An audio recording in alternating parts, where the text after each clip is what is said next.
start on our printer and open the app. Connect with the printer and enter the content you need, like anything, the numbers or a code, a barcode or something else. Then you can copy it.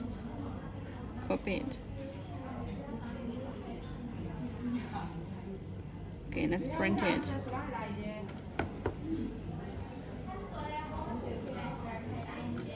Okay, it's printed.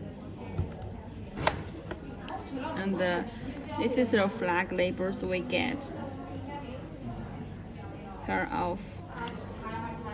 And should keep the pasta on the cable.